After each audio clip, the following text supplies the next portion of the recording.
rated T to M. Hey, want to hear a PC Game Pass ad? I'll take your silence as a yes. Want new games on day one like Call of Duty Black Ops 6 or Stalker 2? I thought so. How about unlocking all the League of Legends champions when you link your Riot Games account? All for one low monthly price? Well, guess what? We got you.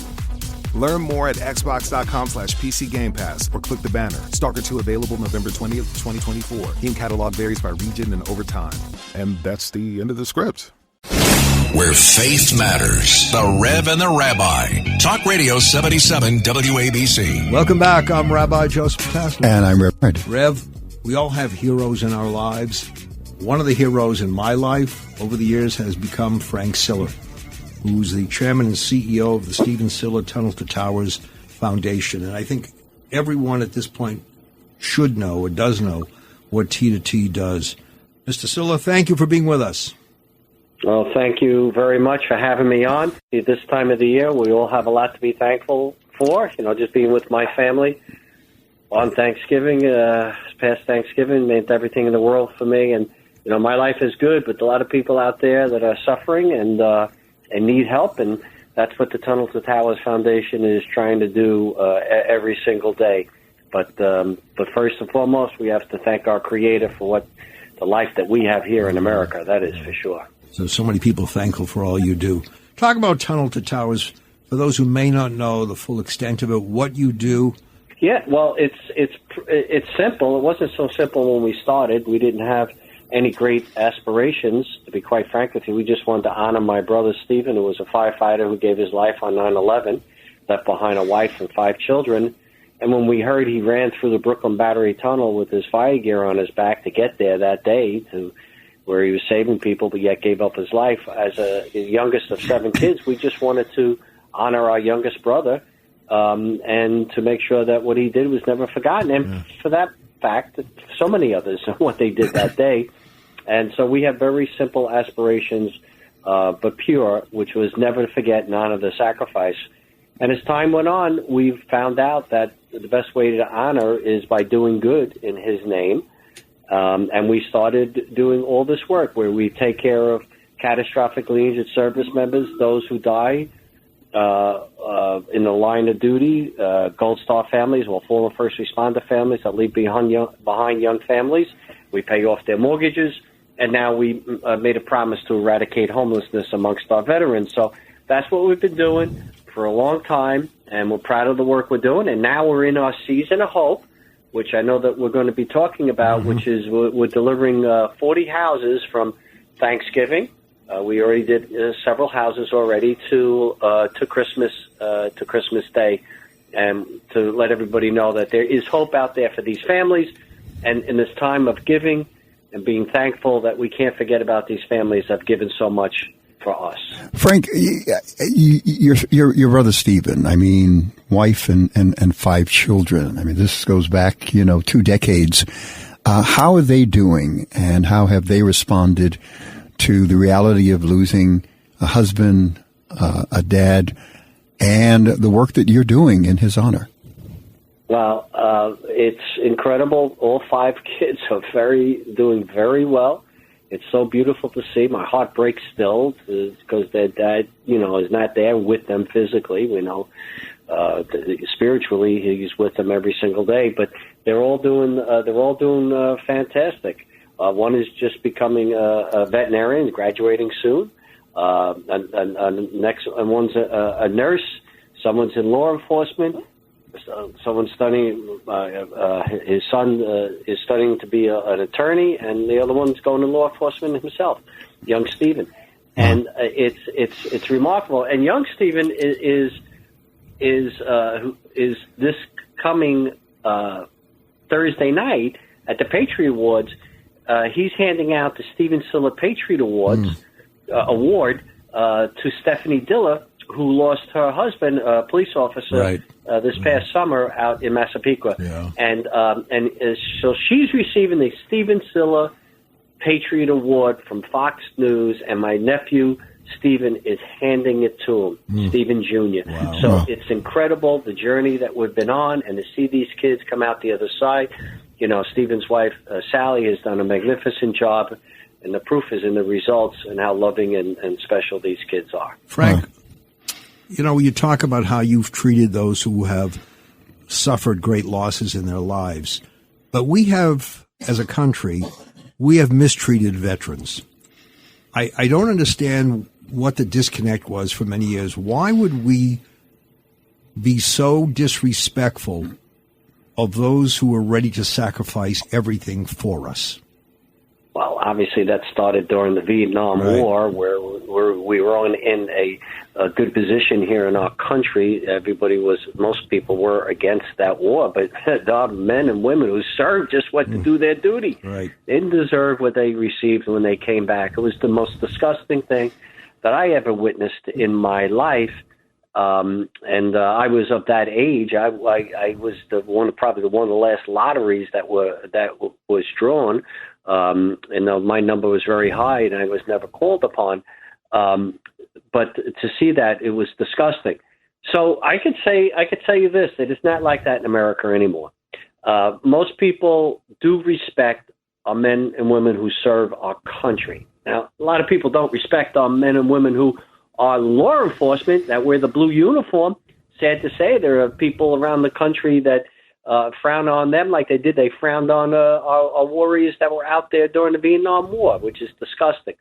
We're trying to change that around for sure, because we need these great local heroes to go out and protect our neighborhoods, to give us our quality of life that we have here in America. If you don't have safety in your streets, you don't have a quality of life.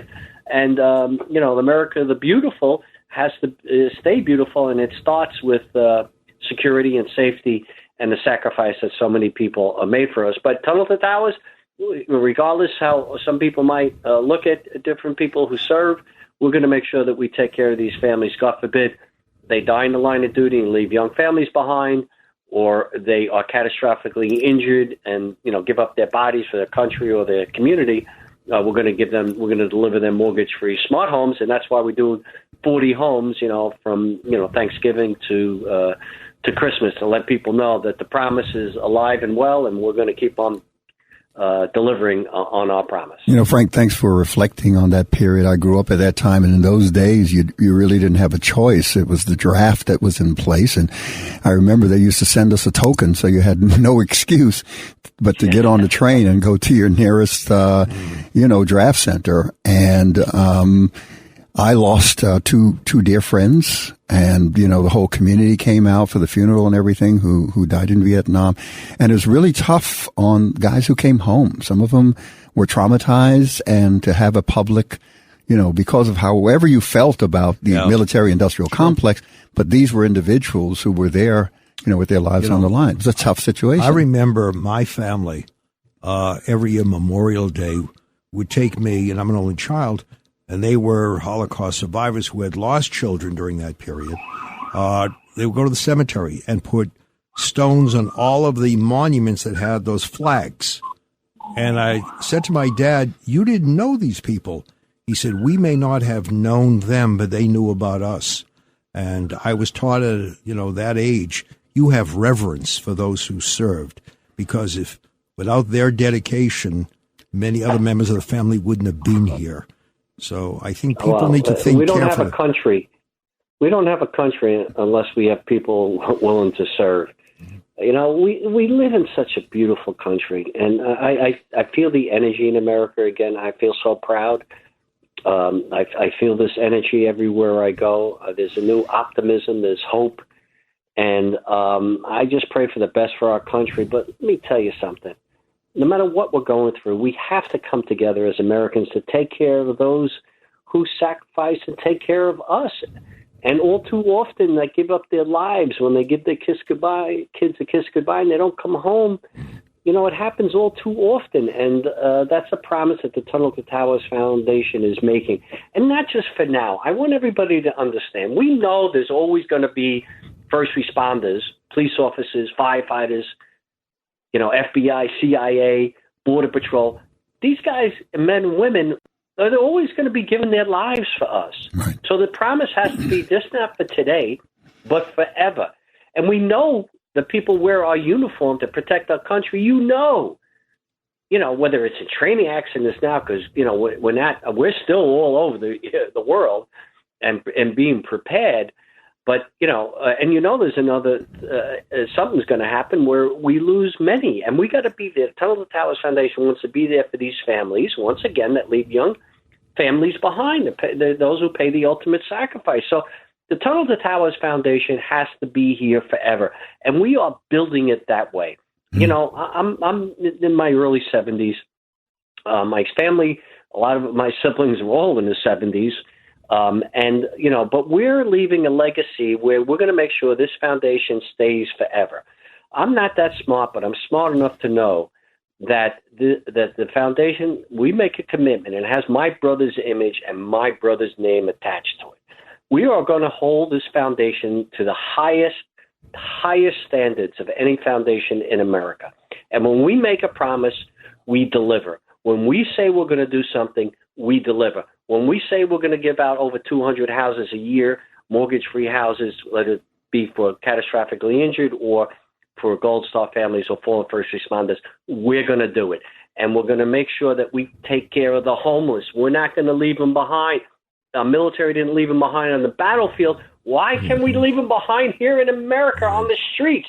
It's disgusting. Yeah. We're not going to let that happen. Over 10,000 homeless veterans over the last 2 years, we have taken off the streets, put them into their own homes, put a roof over their head, and get them all the services they need to stay off the streets. And we're going to commit that promise forever. Frank, I travel, extensively overseas, but across the country, and meet so many different people in the work that I do. And it is a pleasure to hear people say when they see someone wearing a uniform or someone getting on the plane first because, they're military, yes, and stopping and saying, thank you for your service. Mm-hmm. I make sure I do that and the people around me, but it's great to hear, those statements made in appreciation. I like the fact that you guys are expanding. I mean, you talk about homeless. You have, the foundation operates Let Us Do Good Village. I think in Land O'Lakes, Florida, is it? 100 home area. Yes. Tell us about that. Well, that's a village we opened up for about 100. Could be smart homes or Gold Star family homes or fallen first responder family homes. It's a community where other people could be around each other that have gone through terrible loss in their life. And you can imagine being around each other and helping each other. It's a really beautiful story. But we're also doing that for veterans. We're building veteran villages all over America, 15 of them, as a matter of fact, as we speak. We either delivered some or broken in the midst of being built or just broken ground on or in the design stage in all big cities across America. And we're planning on buying a lot more next year as well. And we build these beautiful villages that give them back some of their dignity and independence and some hope. We put some hope back in their lives. So I agree. We have to say thank you to our service members. A simple thank you to whether you wear, blue uniform, a firefighter, or wear our country's uniform. You should say thank you. But how about we take it a step further and we do good with that thank you, and we take care of them. We take care of them in a way that is dignified to do it, and that's why. And I don't mean to always talk about resources, but if I don't have the resources, we can't do this work. So if people are listening, go to T2T.org, T2T.org, and do $11 a month. I don't think that's asking too much. Yes, I have Home Depot, I have GNC, I have American Express, I have T-Mobile, and some great big companies that help us. But we are a grassroots foundation, and we count on the $11 a month. As you know, in the fire department, it says many hands makes light work. Many Americans come together and donate $11 a month. I can continue keeping this promise that I made. I appreciate the passion that you have, because post 9/11, a lot of organizations sprung up and then disappeared. It was an immediate reaction. But you're talking about longevity. You're talking about generations. And it's so great to hear the kind of passion that you're putting into this. Commissioner Sal Cassano, whom we all know, serves on the board of T2T. And here's someone who served the country when he was in Vietnam, someone who served the city when he was in the fire department, and he held every rank in the fire department. And I know when he puts his name on something like your foundation, it's like the kosher label. This is kosher. This is 100%. This is where I want to be. And he and I talk about you quite often. There are so many people that need that reach. How do you decide? How do you prioritize if you have to do that? Well, it is hard because there is so many of them. Like, for instance, I said we're going to deliver over 200 mortgage-free homes this year. That's a big number, but I could do 400. I could do 500. There's how many people out there that are in need. Like, I'm building right now 60 smart homes for catastrophic injured service members and first responders.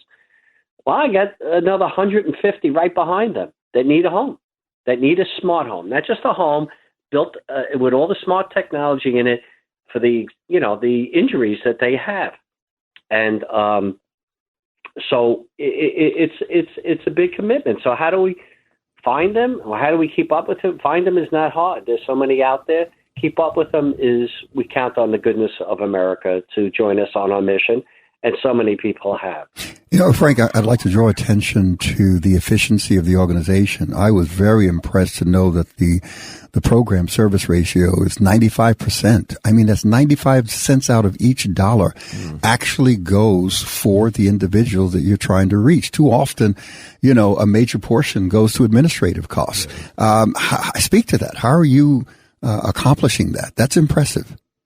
Well, it is impressive, and that's how we structured it from day one. My siblings and I, we all volunteered our services, and, we do have a lot of program expense because you can imagine what we're doing. Sure. We're building these houses all over America. We're building these veteran villages all over America. Each one is about $15 million plus to build these beautiful places to give them back some hope and take them off the street. And like I said, over 10,000 in the last 2 years, and we pay off these mortgages. So it is expensive endeavor, but once again, it bears my brother's image and name, and we're always going to hold it to the highest standard. So it's not that difficult to do if you stay true to who you are. And the truth be told, we have so many generous donors that, are willing to join us on this. And will our numbers come down sometimes? Yeah. This year, I think it's 93%. Our average over the last 3 years. Sometimes it's 95.1, which I was for quite a few years. And believe it or not, I'm not going to get into the weeds on anything. Some of it's because when we buy these hotels and renovate them, it doesn't count as an expense, program expense, because it's because we own the hotel forever, and it goes down as an asset, so it lowers on a percentage, a point, or a quarter of a point. Yeah, but he's talking about a quarter of a point. You know how many organizations wish they were in the 90s period? Yeah, you get one of the highest ratings amongst all of the different charities and foundations. Well, we get 100% rating in transparency. We're 4-star rated for the umpteen years. We do have the highest rating that you could possibly have for a non-for-profit. Yeah. And you are right. We are so proud of it. You have a program that deals with service people returning from war who've been, injured in some way, and it's your Smart Home program. Talk a little bit about that, please.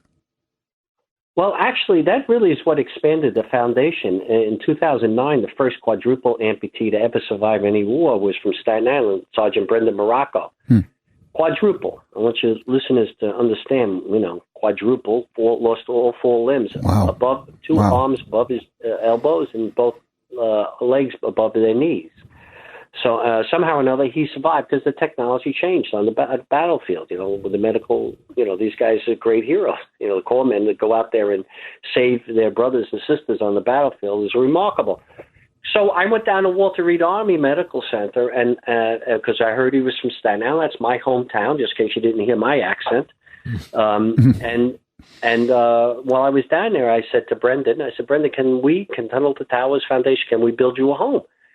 And you talk about miracles. There's so many miracles that have happened at Tunnel to Towers Foundation, but this is one that is just really set us on the right track. He finally humbly accepted. He ended up coming back to Staten Island. He didn't know where he was going to live, and we tell him we'd build it anywhere he wanted. But, you know, a lot of times they want to stay around the hospitals because they have 100 surgeries, a lot of these guys, at least.